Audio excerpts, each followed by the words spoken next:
This is JWP, J Ward Primo Beats, coming to you live from my bedroom. You can check me out on YouTube, search me up at JWP Tube. Check me out on Facebook, search me up at JWP Meta. Watch me live on Twitch, JWP Stream. And check out my Patreon for some competent and expert SynthEdit documentation. That's at JWP Patreon. That's with 2 P's. Also, if you're watching this on YouTube, subscribe to see some future documentation. Give it a like if you like this video. It does encourage me to make more videos. Today I will be looking at the SynthEdit help tutorial, part 2, as I've already covered part 1. And yeah, I want to jump right into that. So this is SynthEdit. We can access the tutorial from help. SynthEdit help, SynthEdit help, tutorials and reference, SynthEdit tutorials. It opens this window. And we've already covered 1, so we're going to shrink this down. I'm going to blow this up by holding Control and pushing the plus symbol on the numpad. That's 2, 3, 4, 5. Sure that actually it's jumped down to about 3, should be good. So we're going to tutorial 2, improving the basic synthesizer. Introduction. In the second tutorial, we will improve on the basic synthesizer we built in the first tutorial and add features that will allow us to use it to play music. This tutorial assumes that you have completed the basics tutorial. This tutorial will teach you what an envelope generator is and how to use them to control your sound. How to convert MIDI data into the control voltages and gate signals used by many of the SynthEdit modules. How to connect a MIDI keyboard to your synthesizer so you can play it live. How to play MIDI files with your synthesizer. So as I've ill-prepared for this because I don't have a MIDI file to play, I suppose I can just dig one out of the internet. Starting out, for this tutorial we need a basic synthesizer similar to the one we built in the first tutorial as a starting point. We have made one already for you. Simply click the icon to save the project file to your hard disk, then open it in SynthEdit. So I'd click this and save. It would open up a dialog and save. However, I'm just going to forego that as this will unlikely open in SynthEdit 1.4. I'm not 100% sure. I can just add to what I have from before. The sample file is very similar to the basic synthesizer you built in the basics, but has a VCA, voltage controlled amplifier, with a slider attached that allows you to control the volume of the sound. The basic synthesizer also consists of a VCO, voltage controlled oscillator, that controls the pitch and waveform of the sound, and a VCF, voltage controlled filter, that controls the sound's timbre, I gotta learn how to say that word, or tone. Alright, so as I said, I'm just going to close this. Oh, did that close the tutorial? Must have closed the tutorial. Anyway, open and we'll go to desktop and tutorial. So this is what I had from last time. Very, very basic. Let's break it down a little bit here. Of course, this is the new view. I got into it by holding Shift and double clicking. This is a new view with the zooming action. SynthEdit, and we'll jump back in here. Tutorials, SynthEdit tutorials. Don't really need that full screen, I suppose. Let's just see if we can bump it. No, I can't bump it to half screen. There it goes. I don't know why the hotkey didn't respond. This can just get shrunk. Oh, it shrinks everything. Interesting, but not really interesting because it's just annoying. So now we'll just shrink this down into a tiny little box here. And I guess I can hide that behind my face.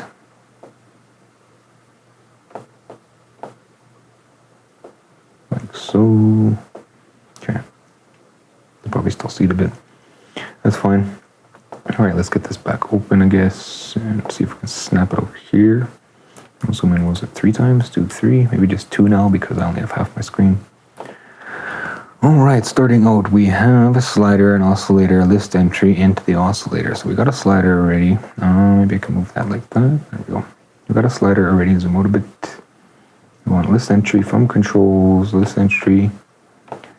And we'll throw that into waveform. And move this over.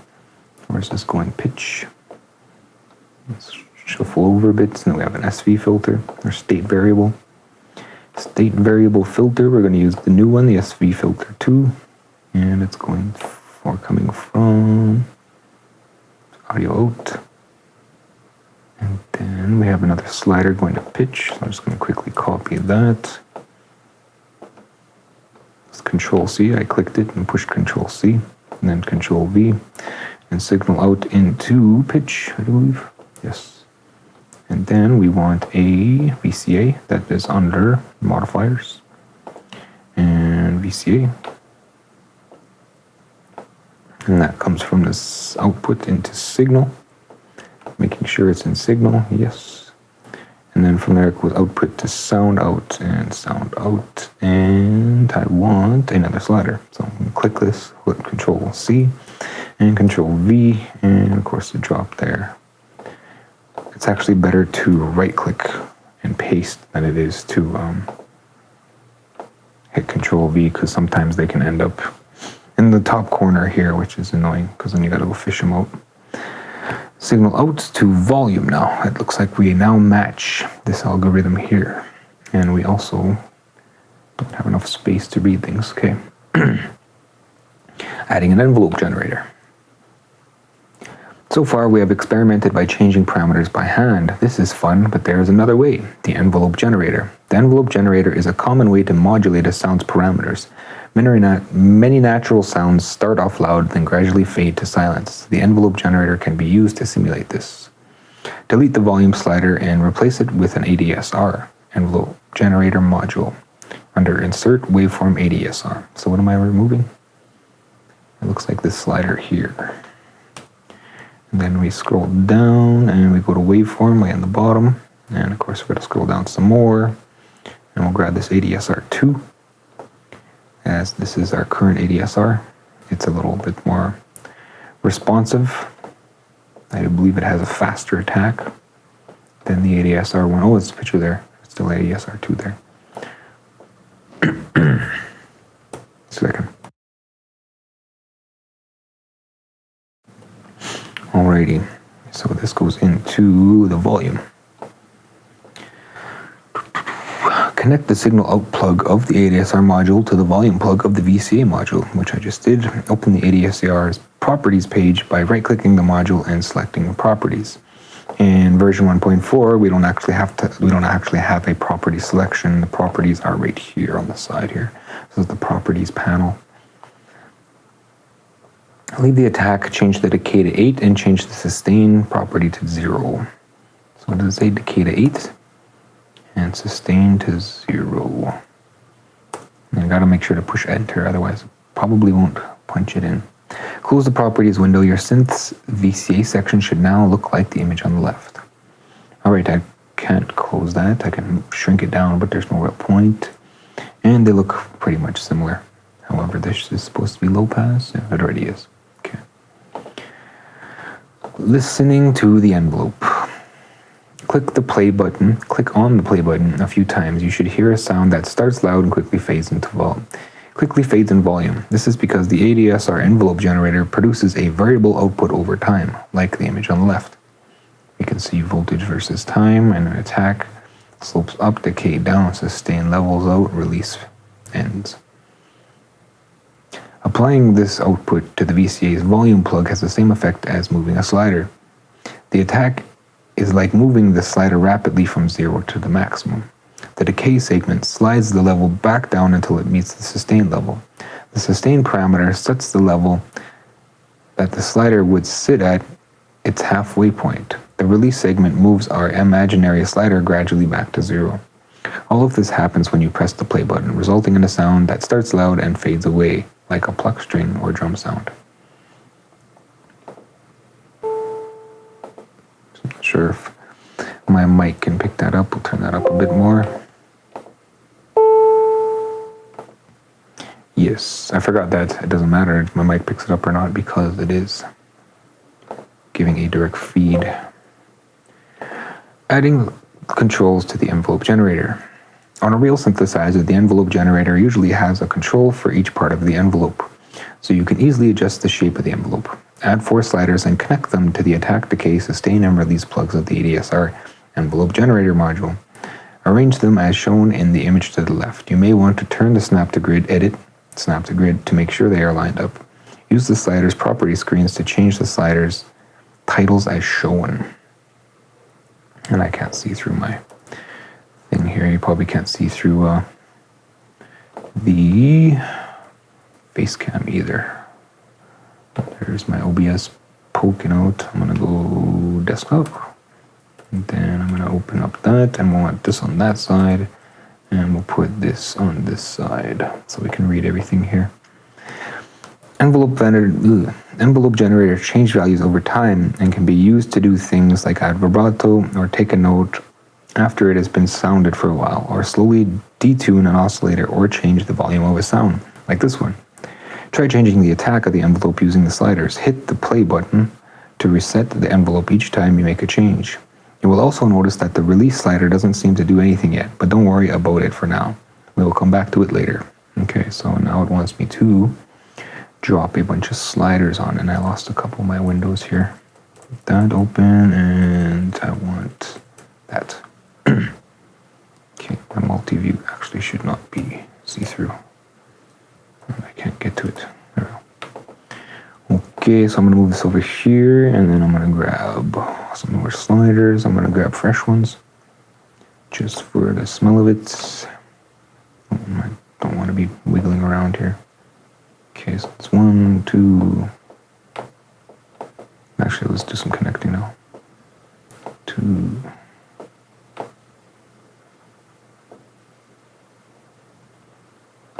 3 and 4.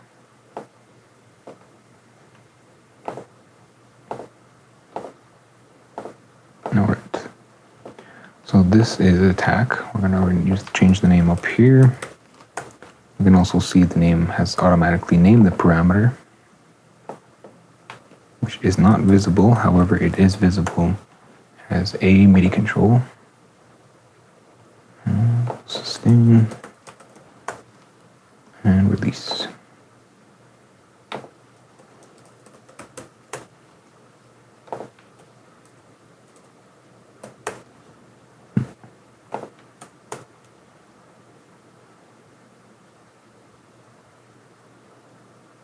Okay. Control. Let's change the sound a bit. Okay, so if we move the attack forward, we're getting more of a pad or a fade in. I can't hear it. Let's try a little more. And if we change the decay, it'll make it shorter. And that's enough fiddling for now. Let's control the filter with an envelope. An envelope generator can also be used to control a filter's pitch. So let's copy the ADSR envelope generator and all its sliders to do just that. Select the VCF frequency slider and press delete to delete it. Okay, so I'm actually going to, I really wish Windows 10 could stack, but it doesn't actually stack. Let's shrink this down, it's in the way. Okay, so let's make a stack.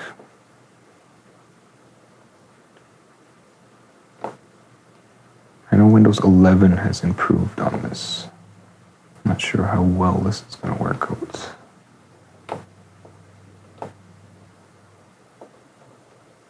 It'll have to do, just because I want more space. Let's shrink this one down just a bit more because I want more space for SynthEdit than I do the tutorial window.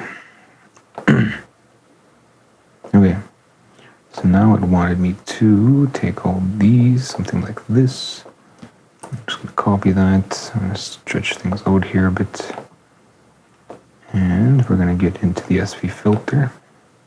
Let's place it there, and we'll delete its slider. Okay, select the VCF frequency slider and press delete to delete it. Drag a selection box around the ADSR module and all its sliders to select them, and press Ctrl-C or right-click and then select copy to copy them.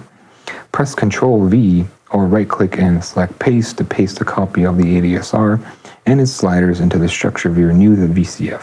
You may want to drag some modules around to make some space before you paste.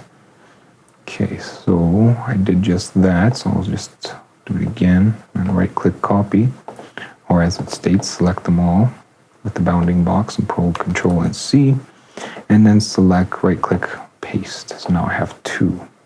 Okay. Add a patch cord from the new ADS-star signal out to the filter's pitch plugin. So do that. Set the sliders of the new ADSR to the following values: attack 3, decay 7, sustain 3, release 5.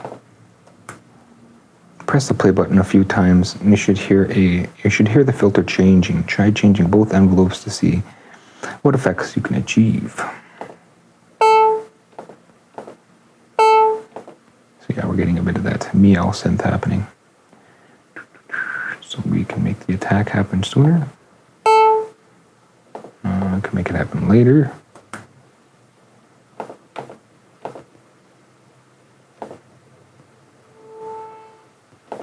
Very faint, however. Alright, so there's no fiddling around with that. That's pretty much, it's automatically changing, the filter's position. The low pass, it's cutting the highs out at the same time as the synth is playing. So we're going to move through the rest of the list here. Adding a keyboard. We now have a synthesizer that can produce interesting sounds, but at the moment we can't easily play music with it, so it's only useful as a sound effect generator. What we need is a keyboard. Add a keyboard 2 module near the far left side of the structure window. Insert Controls Keyboard 2. So doesn't look like we actually have keyboard 2, which is fine. Or is it? We'll dig it out just for this demonstration here. However, keyboard 2 is a little unstable, I imagine. I'm gonna save this first and call this tutorial 2. I mean, it's not unstable, it's just old news, I guess. And it's an old. And if I can find it, keyboard. Oh no, it's not in there. MIDI? Nope.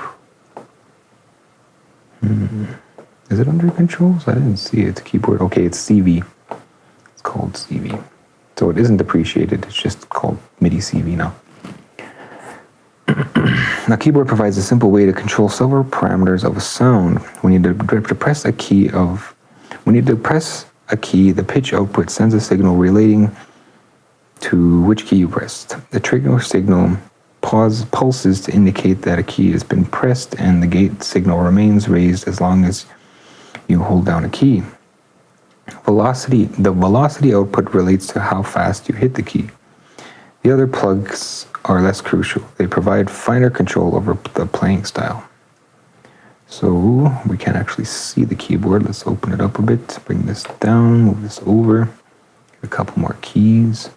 Actually, let's reduce it because it's kind of in the way. So what do we want to do here? That's probably going to tell us next. Connecting the control voltage. The first thing we need to control is the pitch of our oscillator. Delete the VCO-1 pitch slider. We don't need it anymore now that the pitch can be controlled by the keyboard 2 module. So that means this one up here.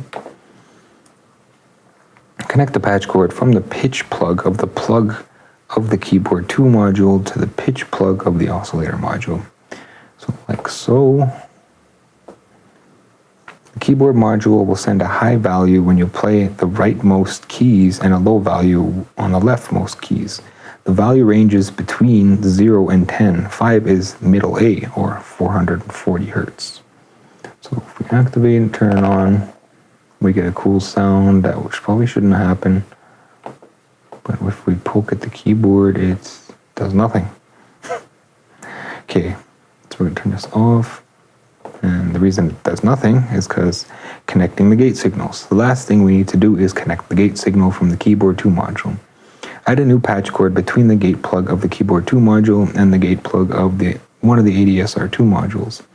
Add another patch cord between the gate plug of the keyboard module and the gate plug of the other ADSR2 module. Do the same for trigger plugs. Now press play and use the mouse to play notes on the keyboard 2 module. When you press a key on the keyboard 2 module, it does two things. It sets the oscillator pitch using the control voltage. It re-triggers, resets the ADSR2 envelope generator using the trigger and gate signals. Now that we are using a keyboard module, to control the ADSR modules, we can now stop notes without having to stop SynthEdit. The ADSR2's release slider now works correctly. Try setting the release sliders to about 7 or 8 on both ADSR modules and play a few notes. The sound will fade away after you let go of the key. So we need to connect triggers and gates. And once again, trigger and gates. And now we can push play. And then so we get high notes up here and low notes down here. And as it was saying about the release, if we extend the release to I think about 8, we'll get more of a release sound. Actually a sustained sound, but I'm pretty sure the filter's cutting it off, so let's extend the filter as well. Yeah, there it goes. And we'll increase the attack a little bit. Maybe a little bit too much.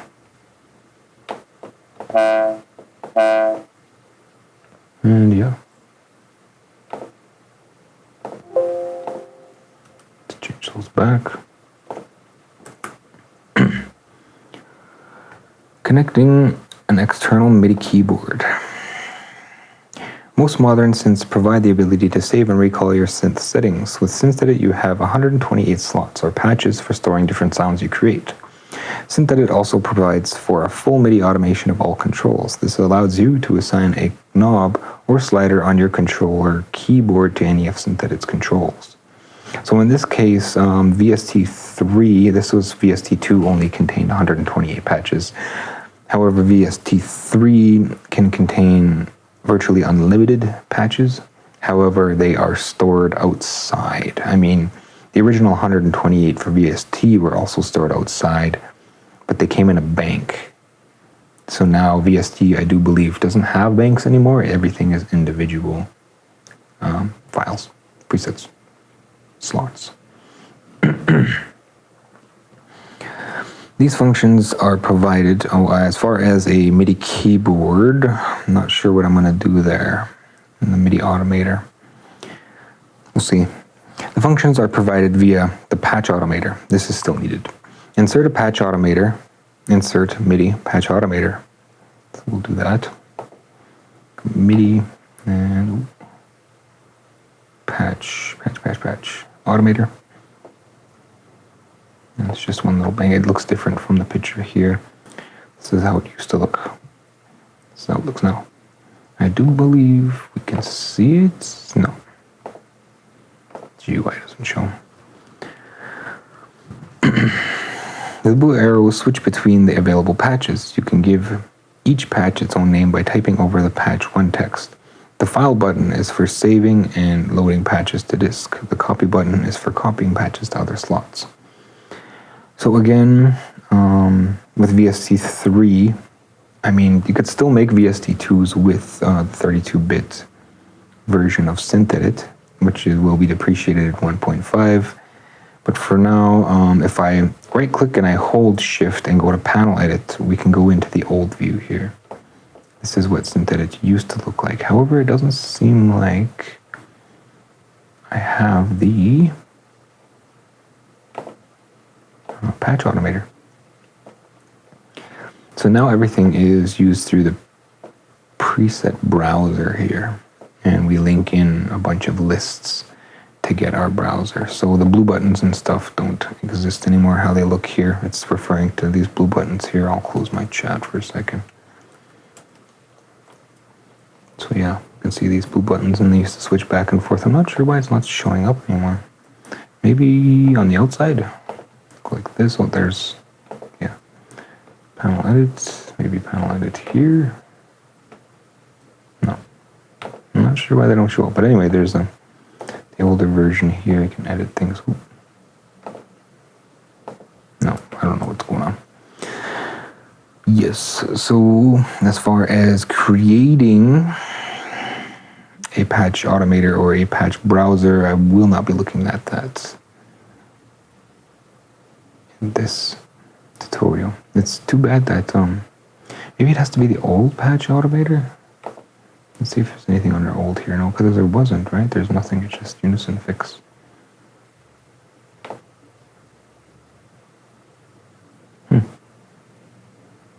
Not sure why it doesn't show. Well, then, moving on. Playing a MIDI file with the synthesizer. So, I'll read through this. I don't know if it's applicable. It is possible to do this. However, this is not really one of SynthEdit's main applications. Playing a MIDI file with the synthesizer. Another way of applying your virtual synthesizer to use a standard MIDI file and a MIDI player module.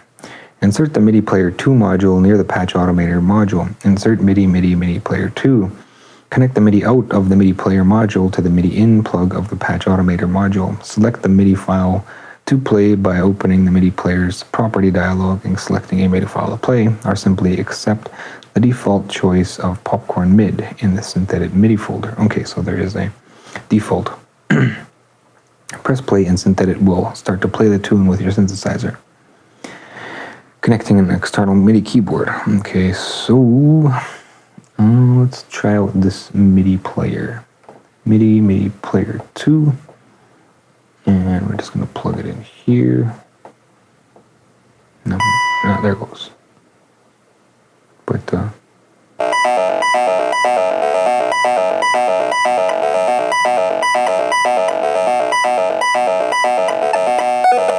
now we can kind of fiddle with things a bit, I guess.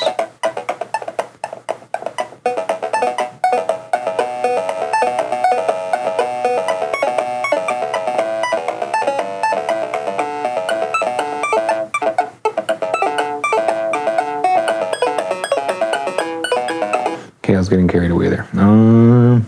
Yeah, so that's the MIDI player, such as it is. It's interesting how it plays without being connected to anything. However, that's for the MIDI CV down the road. Okay, so now we're going to look at connecting an external MIDI keyboard. If you have a MIDI keyboard, you can use it to play virtual synthesizer instead of the on-screen 2 MIDI keyboard. We are already using a virtual MIDI keyboard, so all we really need to do is connect our virtual synthesizer to the real world by using a MIDI in module. Insert a MIDI in module near the patch automator. Insert MIDI in. So we're already in MIDI, we'll go MIDI in. Connect the plug of the MIDI in module to the MIDI in plug of the patch automator module. Connect an external key controller to your PC. Press the play and you should be able to play your virtual synthesizer from your real keyboard. To choose which MIDI port SynthEdit uses, select Menu Edit Preferences MIDI in. So yeah, I suppose I can go through the trouble of doing that. I think I got a MIDI keyboard on hand. I don't know if I got the cord.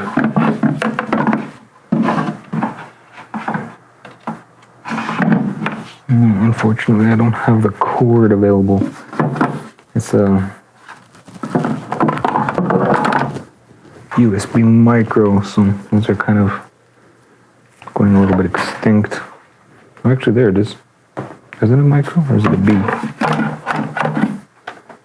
My LP8's a B, but my MIDI keyboard's a micro.